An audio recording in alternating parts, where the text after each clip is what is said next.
নম্বরের অন্তর্গত বাগবাগিচা 2 নম্বর রোডের 23 নম্বর বাসার গতকালকে দিবাগত রাত্রে একটা অনাকাঙ্ক্ষিত ঘটনা সূত্রপাত হয়েছে। ভাড়াটিরা স্বামী স্ত্রী মারামারি করে উভয়ের গলা ছুরিকাঘাত করেছে। শুনতে পেয়ে আমরা প্রথম অবস্থায় শুনছি 2টা মানুষই মারা গেছে। শুনিয়ে আসতেছিলাম, পথে কয়েকজনকে জিজ্ঞাসা করে কয়েল মারা গেছে না, ওরা দুইজন মানুষ হসপিটাল গেছে, একজন মানুষ এখানে আছে। সাথে সাথে আমরা আসার পরে দেখি প্রচণ্ড রক্ত বারান্দায় করতেছে, রক্তপাত হচ্ছে। শুনিয়ে জায়গায় যায়, ছুরিটা যে ছুরি দিয়া আঘাতপ্রাপ্ত করেছে সেই ছুরিটা খোঁজাখুঁজি করছিল। সাথে সাথে আমরা বিভিন্ন জায়গার পুলিশ প্রশাসন, স্থানীয় ফাঁড়ি, থানা, ওসি সাহেবকে ফোন দিয়ে যখন ঘটনাস্থলে ওসি সাহেব সহ বিভিন্ন মিডিয়ার লোকজন এলাকায় আসেন, তখন আমরা শুনতে পারি আমাদের বকুল ভাইয়ের বাসায় ওনারা এই কিছুদিন আগে আসছে, মাত্র আগস্টের 1 তারিখ আমরা ভাড়াটিয়া এলাকার মানুষের মুখে শুনতে পাইলাম যে ওই যে ছেলেটা ছুরি দিয়া তার স্ত্রীকে আঘাতপ্রাপ্ত করেছে, গলায় ধারালো ছুরি দিয়া আঘাত করেছে। ওই ছেলেটা তারা স্বামী স্ত্রী দীর্ঘদিন যাবৎ ঘূর্ণি আবাসিক এলাকায় বসবাস করছিল। দীর্ঘদিন ধরে ওদের মধ্যে স্বামী স্ত্রীর মাঝে বিবাদ চলছিল। স্ত্রী বলতেছিল যে আমি আমার স্বামীকে তালাক দিয়েছি, এই কারণে স্বামী তার গ্রামের বাড়ি বিয়ানীবাজার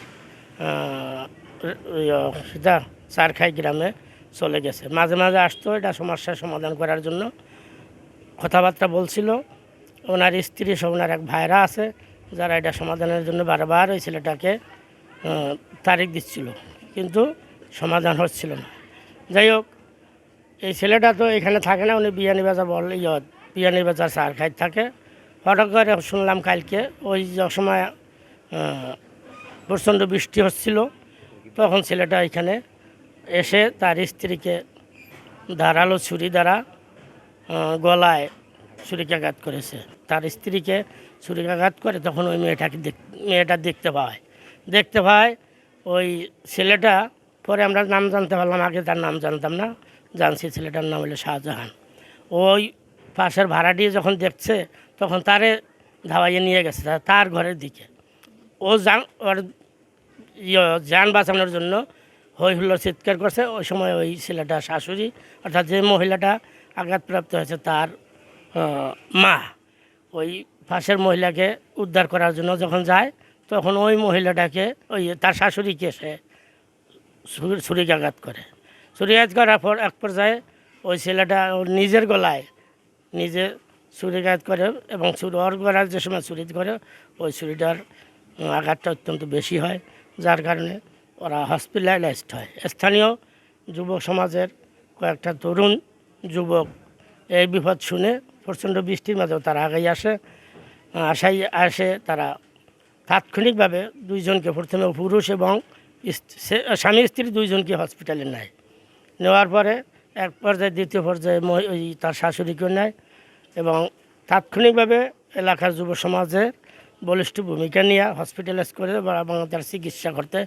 তাৎক্ষণিকভাবে ওদের নিজের খরচে ওরা চিকিৎসা দিতে সমর্থ হয়, যার কারণে রুগীগুলা মোটামুটিভাবে একটা চিকিৎসা পায়, যার ফলে এক পর্যায়ে প্রচুর টাকা পয়সার দরকার হয়। ওই ছেলেগুলাই তাদের পকেট থেকে তাৎক্ষণিকভাবে খরচ চালানোর পরে তারা মোটামুটি মহিলা যে শাশুড়ি ও মোটামুটি হুঁশ ফেরে, আর বাকি দুইজন যে স্বামী স্ত্রী দুইজনেই তখনও তাদের হুঁশ ফিরে নাই। যাই হোক, সর্বশেষ ঘটনা আজকে আমরা সকাল থেকে এই পর্যন্ত শুনছি তাদের হুঁশ এসেছে। এক পর্যায়ে শুনছিলাম না মারা গেছে, কিন্তু না, সত্য নয় ঘটনা। এটা বাহিরের থেকে একটা খবর আসছে, যে খবরটা সঠিক না। এরপরে আমরা খোঁজখবর নিয়ে দেখতে পাই মোটামুটিভাবে ভালো বলতে রুগী যেভাবে স্বাভাবিকভাবে থাকার স্বাভাবিক না, এখনও ঝুঁকি আছে তাদের, এই পর্যন্ত সর্বশেষ আমরা জানি।